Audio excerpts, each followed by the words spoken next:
builder, which is something you don't see a lot in Legacy. Usually people just pick powerful proactive decks or powerful reactive decks, and most lists feel pretty set in stone, give or take a few cards, but Joe has a much different approach to the format.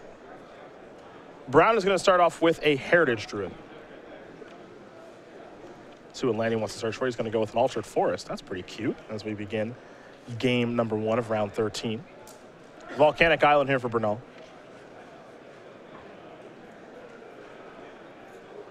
Now we're going to head back Adam Brown's way. One of the things about Legacy tournaments that I always do enjoy, we've seen this with Eric Hawkins and quite a few other players here this weekend, they're very passionate about Legacy, and so since you don't have to change your deck very often, given that it's an older format, they really do like to pimp out their decks. People put in some work. Yeah. Nettle Sentinels here, and now a Cradle, which is foil. That's not cheap. And now Quick Trine. Yeah, we've got someone who's been playing elves for a little while. Now a Green Sun Zenith. Flusterstorm in Bernal's hand, however. And that will counter the Green Sun Zenith. Yeah, Joe just needs to be spending his mana on something. Yes. Now we're going to head back Bernal's way. Force of Will to draw. Here's a Flooded Strand. We'll see what land Joe wants to search up. Can pretty actively search for non-basics in this matchup. Don't have to worry about Wasteland all that much.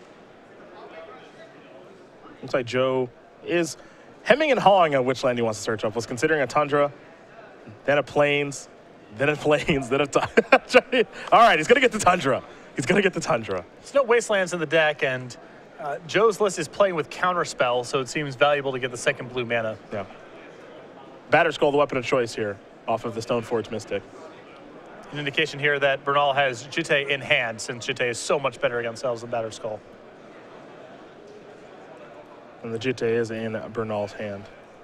So now we head back over to Adam Brown with his elves. Does he have a natural order, some sort of crazy payoff spell? At least right now it's just going to be attacked with Nettle Sentinel. Now Windswept Teeth and a passing of the turn. So back to Bernal we go. Hello, Engineered Explosives. Oof. How are you? And Joe pulling very far ahead here, had a piece of interaction to stop Adam Brown's big payoff card, which was Green Sun Zenith. Stoneforge Mystic, a great turn two against this deck, assuming they have no way to protect themselves from Jitte. And now Engineered Explosives, and that's going to get it all. And again, Bernal playing 3 copies of that card in his main deck this weekend. Very well positioned in this matchup, that's for sure. There is EE. Sunburst of 1.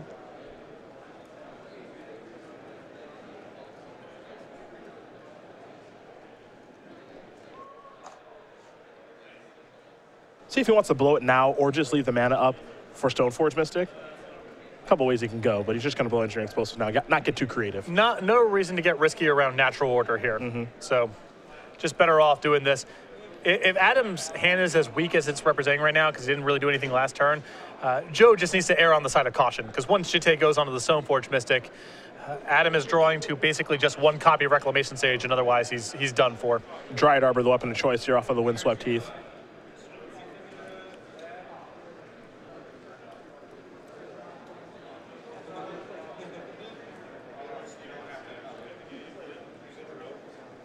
We'll see what comes next here for Brown after Bernal finishes shuffling up the deck.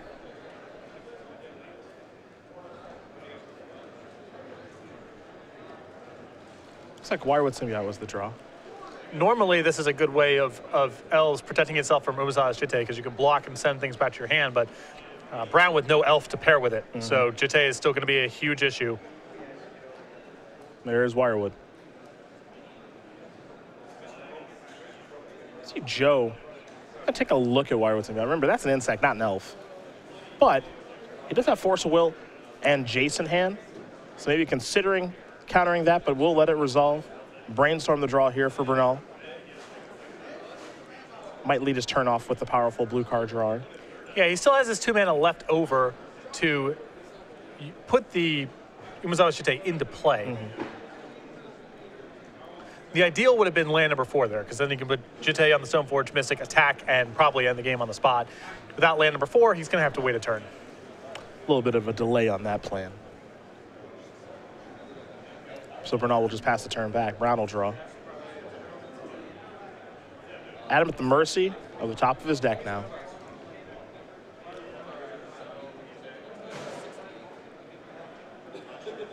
He'll just pass the turn back. See if Bernal wants to go with GT or if he wants to go with Batterskull. Looks like he's going to go with GT. I'm just looking to end the game here, and this card against Elves ends the game. Land number 4 has been drawn. And like you, Joe Bernal's looking to end the game here. Stoneforge Mystic wearing a GT coming into the red zone.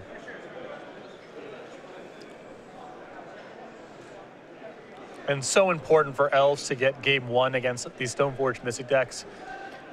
Usually Stoneforge just by itself is a little too slow for the good elf draws. Joe had enough interaction, and this game is probably a lost cause, and post-board, Joe gets to pick up a lot of action. See a Wirewood Symbiote get taken care of along with the Dryad Arbor.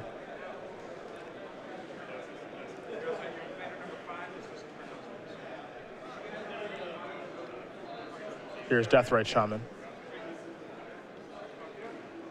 Looks like Bernal's going to use that Brainstorm now. He's even got a fetch land to pair with it in Scalding Tarn. So he'll draw 3 cards. 1's a Counterspell, 2 is a Force of Will, 3 is a Flusterstorm. Going to be a pretty hard game to lose now. And it was already pretty tough to lose.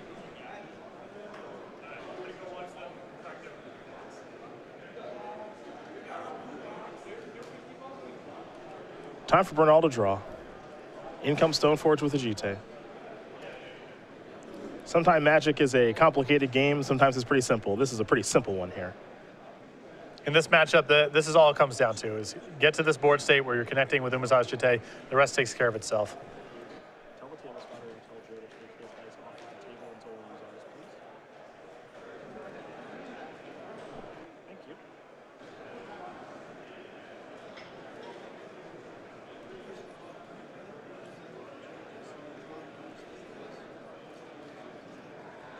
See a Dryad Arbor coming.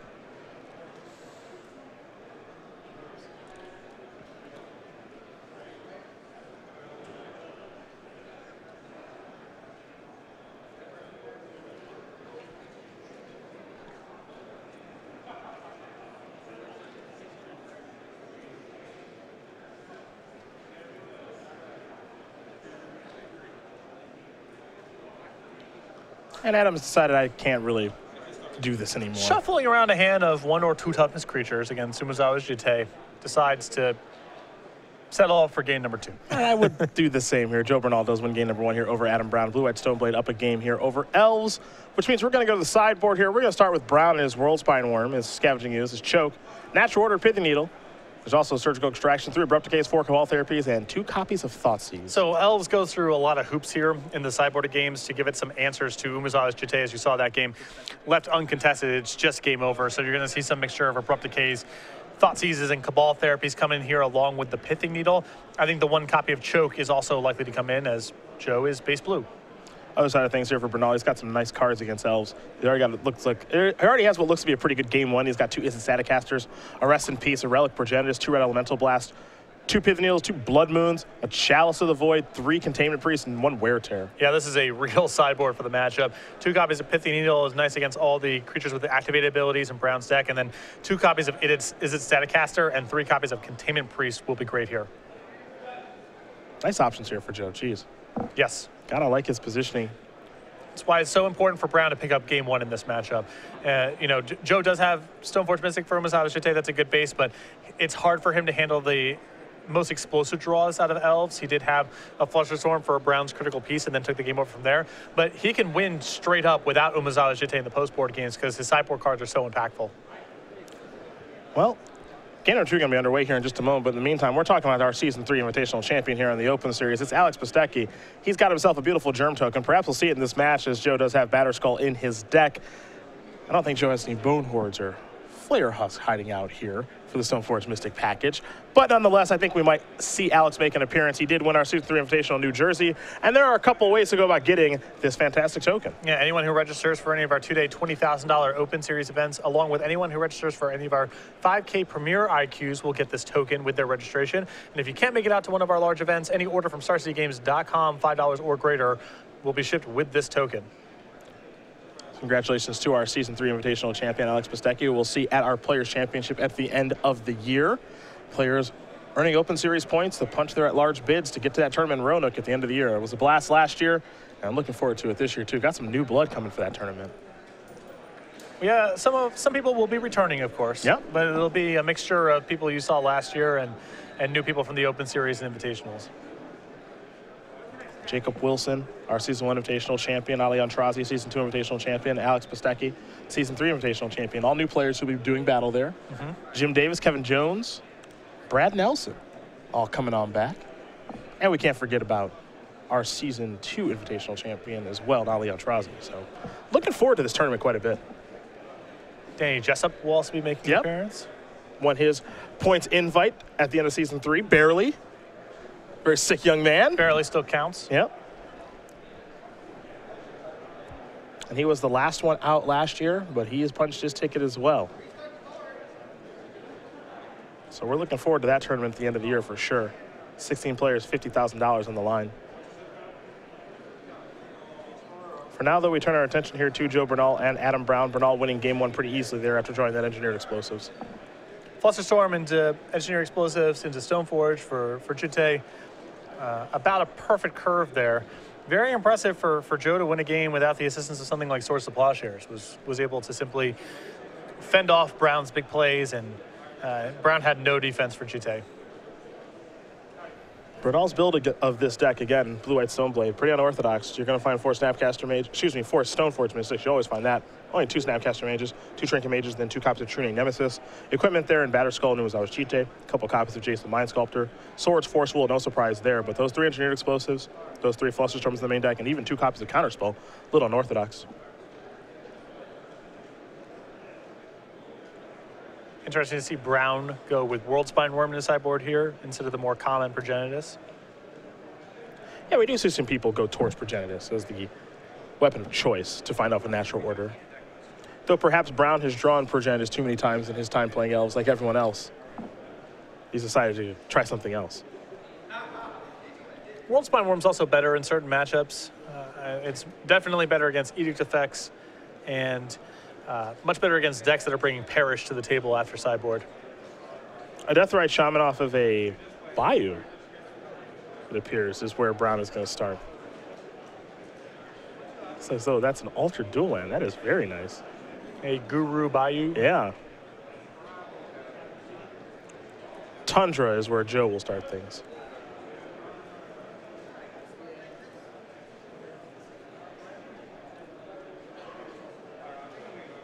Source of Plowshares will take care of the Deathrite Shaman. Can't let that hang around for long. And for Joe, the quest is just use all of his mana every single turn. If he's able to get to turn 4 or 5, the board's stable, he starts connecting with Umazaz Chute, it's really hard for him to lose. So just cast things on time, on curve. That's all he's looking to do here. Dried Arbor land number 2 there for Brown. Bernal with a Scalding Tarn, and he'll pass a turn.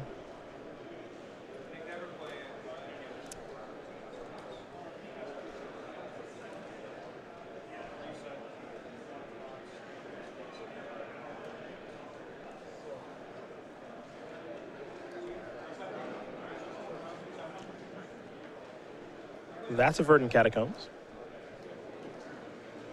And this is a Green Sun Zenith. Brown going to search for a Bayou here.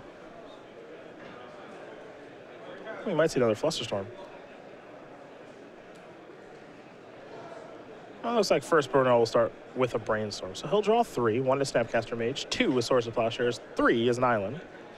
He'll, of course, put 2 cards back, and he can make it a perfect Brainstorm thanks to that Scalding Tarn.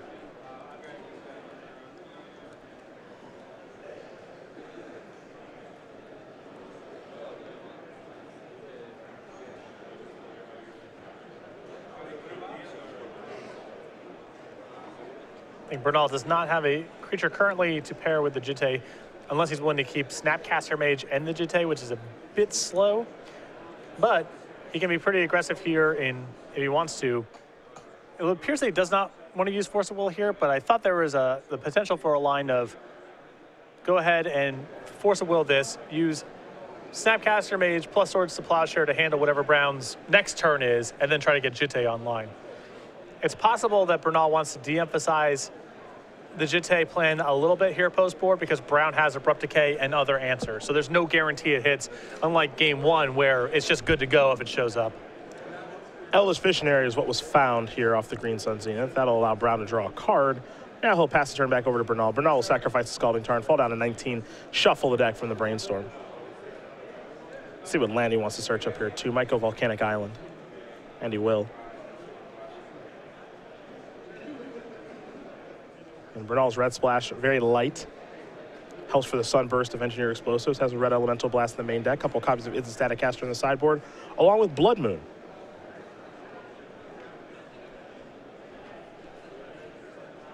But we have seen a lot of blue-white decks, be it Miracles or these Stoneblade decks, oftentimes splash red based off of the power of Red Elemental Blast. Yeah, Blood Moon's a big payoff too. Bernal touching it for a variety of reasons. Flusterstorm the draw.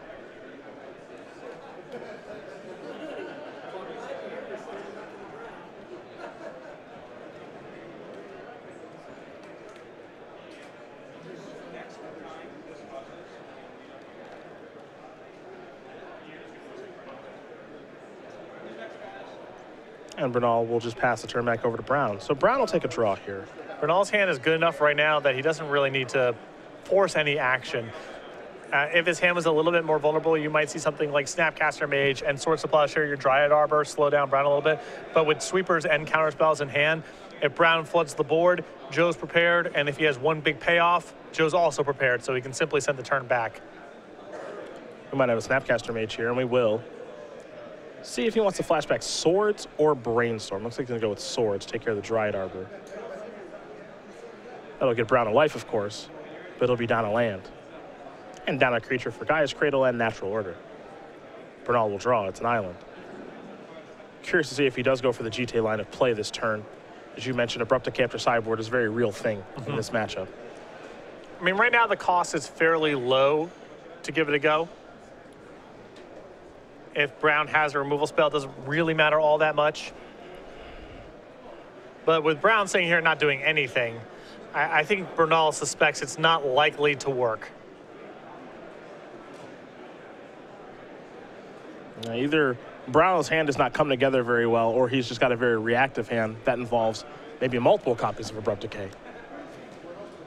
I don't think either would surprise Joe. Bernal can simply pass the turn and hope that at some point Brown taps down low enough where then he can connect with the Jitte at least once. But I don't think Bernal really wants to cast it into this much open mana. And Joe is just going to pass the turn without even playing a land.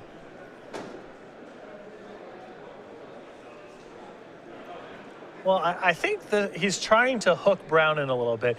Brown has to make some sort of risk assessment here of how much does it matter if I get hit with Umezawa's Jitte. And Bernal hasn't played Stoneforge Mystic and now is saying, I don't even have a fourth land.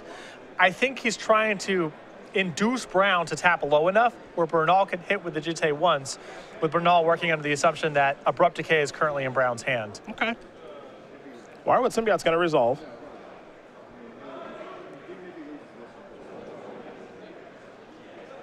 You know, I play Burn a lot. That's a deck where you're constantly worried about getting hit with Umezawa's Jitte, and you have to make some risk assessments on whether or not you think you're likely to get hit.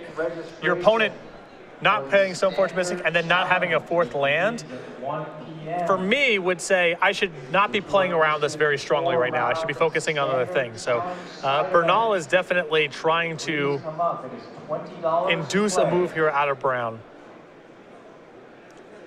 Elvish Visionary returned thanks to Wirewood Symbiote, and Bernal is going to let that resolve.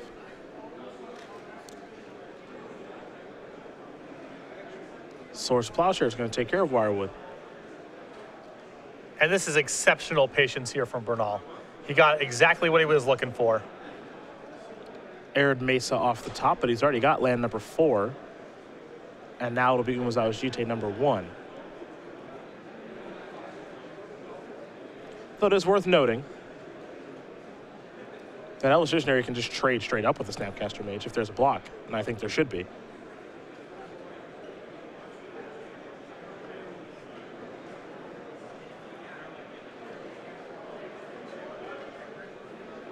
You can see the Abrupt Decay in Adam Brown's hand right now.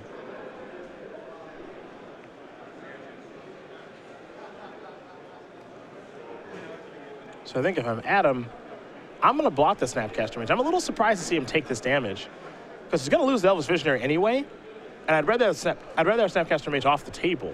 I agree. I would have blocked there. There's a Reclamation Sage.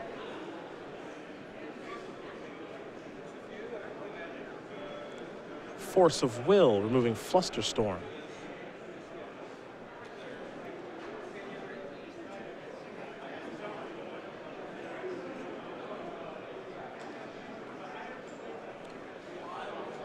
And now things get even a little more awkward because now Brown will have to probably take a hit. Yep. He did have Abrupt Decay to take care of that GT, but he elected not to use it. There's land number 5 for Joe, so you can hardcast Force of Will at this point, though hardcasting Force of Will and Abrupt Decay is not a thing. Joe will pump, deal 4 points of damage, 2 counters on the GT, and he'll just pass the turn back. He's in a pretty good position right now, but again, Brown does have that Abrupt Decay in his hand. And a grip full of cards, and now Bernal down to just Force of Will. Bernal going to gain 4 life. He'll push himself up to 22 from the GT, but the GT is long gone now. Artifacts, something that Elves have never had a problem dealing with.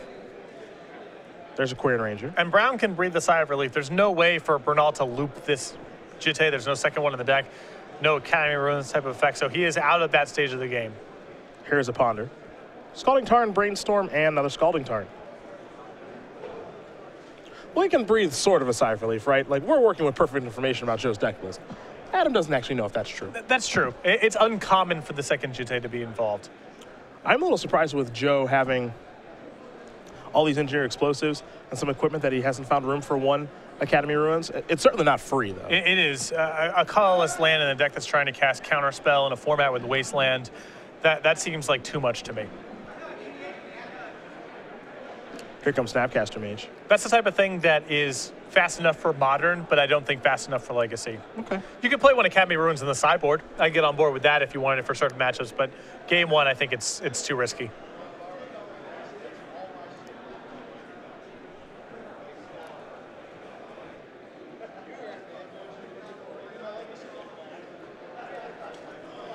There's a Dryad Arbor. Looks like Brown will just pass the turn back. In the meantime, Bernal is going to sacrifice this Arid Mesa. Get a land out of the deck. You see he has the Static Caster on the bottom of the deck. No surprise to seeing Joe bring that in. Great card in this matchup. Very good against Lingering Souls as well. Place that these Stoneblade decks do struggle. Great against Infect. That's another one.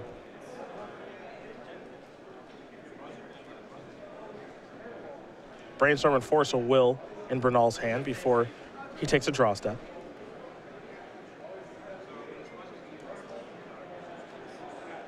Looks like he may have added another copy of Force of Will.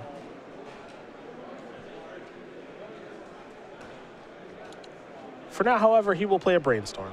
So 3 cards coming in: Scalding Tarn, Source of Plowshares, and Engineered Explosives. 2 cards will have to go back.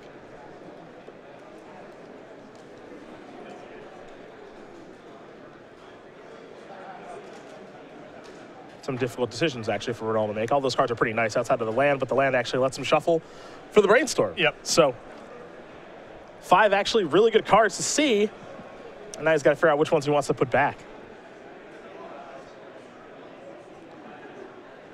Well, he can assess which is the card I'm the least likely to want, which is the Engineered Explosives. But Engineered Explosives also has a pretty high ceiling in this spot too, so Bernal doesn't have to do anything with the Scalding Tarn. He can simply leave the Engineered Explosives a couple cards down, and if Brown should flood the board with a bunch of 1-cost elves, well, then you draw an Engineered Explosive, and otherwise you shuffle it away.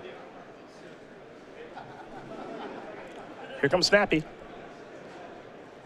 Quirion Ranger will assist Dryad Arbor in the block. Brown won't lose anything in the exchange.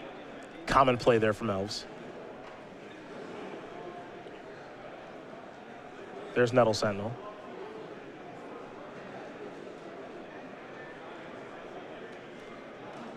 And now there's the Dryad Arbor. Elves typically a lot more explosive than this.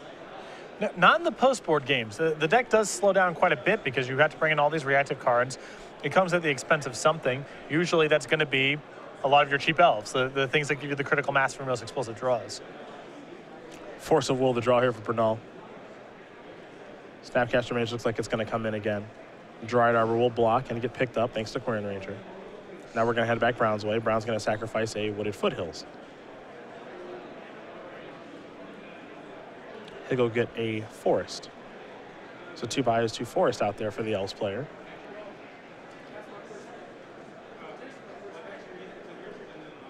Though he is currently down a game. Unclear exactly what he's up to this game. Kind of slowly building a board. He's got a lot of cards in and he has for some time now. Joe does have some pretty good insurance here as he has it covered up and down. If Adam has one big payout, the Force of Will covers it, and if Brown has a lot of cheap stuff in hand, the Engineer Explosive covers it.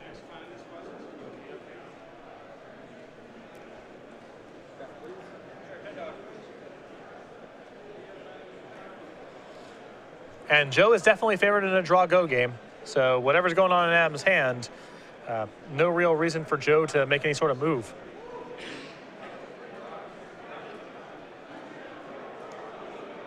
Well, there's an attack for 2. Brown falls down to 9. Engineer Explosives will come. Sunburst of 1.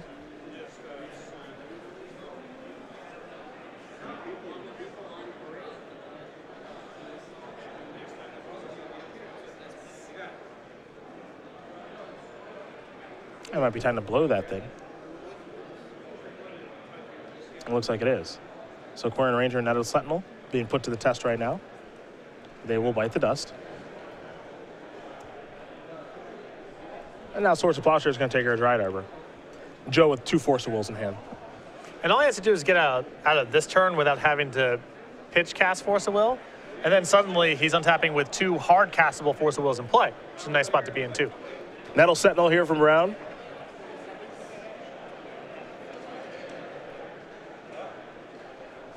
Looks like that's good to go. There's a Cradle, pass a turn back.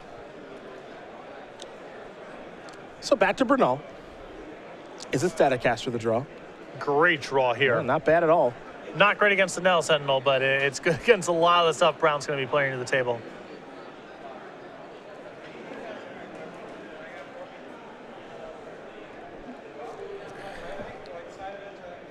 We've also now hit the stage of the game where I don't really know what's going on in Brown's hand. No, me either. He's been sitting on 5 or 6 cards for a while now. I think I've caught a glimpse of the Pithing Needle and the World Spine Worm. Combo. Well, no, it's not. They're just 2 totally unrelated cards. The point is that there's a lack of critical mass here going on in Brown's hand. I don't think he has any sort of payoff card. Disjointed is an understatement. We have a $20 maybe the Static Caster will come down, and it will. Please come up to the stage now. Once again, this is the last call. Bernal will draw. I'm a little surprised to see the Static Caster used here. The second Static Caster makes that play very good. Yeah, what if you draw a second one? I was going to say, given the pains that Bernal went through to try to get some mileage out of his Umezawa's Jitte in the face of Abrupt Decay, I was surprised to see him just dump a Static Caster on what is an empty board for the Static Caster. Because Brown's been sitting here with a bunch of cards in hand the whole time.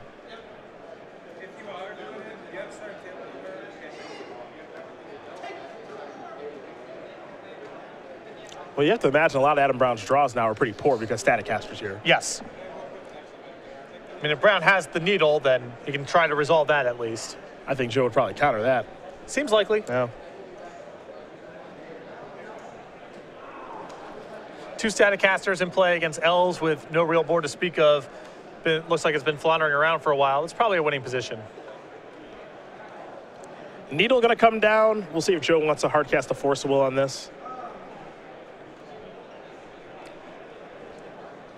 I like hard casting a Force because even if Brown has some awesome follow-up, you still have a second Force of Will you can play this turn. It almost feels like it's a freebie to counter. It's not exactly freebie, obviously, but it feels like it. Plus, you know, shutting down Static Caster is kind of annoying. Looks like he's going to let it resolve, though. Maybe a little surprising there? A little bit. Bernal might feel just like, with his deck having a huge late-game edge, and 2 counter spells in hand, then Brown's unlikely to work himself out of this. I would have countered it. I think the second Static Caster is just extremely likely to lock Brown out of the game or come very close to it. Here is Forcible and Green Sun Zenith.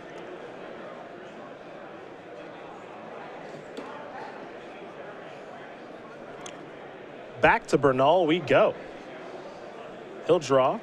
Didn't get a great look at it, but he's moving towards mana pretty quickly. Well, this is the reason to let Pithy Needle resolve, is that he's got Trinket Mages and a bunch of Engineered Explosives in his deck, so it's likely he gets to get the Dental Sentinel and the Needle for his troubles, as long as the game's not going too fast.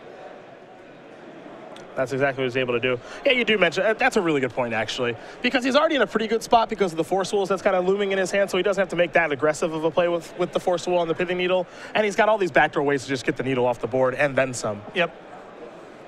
That's exactly what he was able to do that turn. Found a Trinket Mage. Trinket Mage finds Engineer Explosives. Explosive Sunburst of 1. That'll kill the Dental Sentinel and the Pithy Needle, which unlocks his Static Caster, and he's probably in a better position now than he ever was. Yeah, with Trinket Mage on the top of the deck, that works out perfectly for Bernal.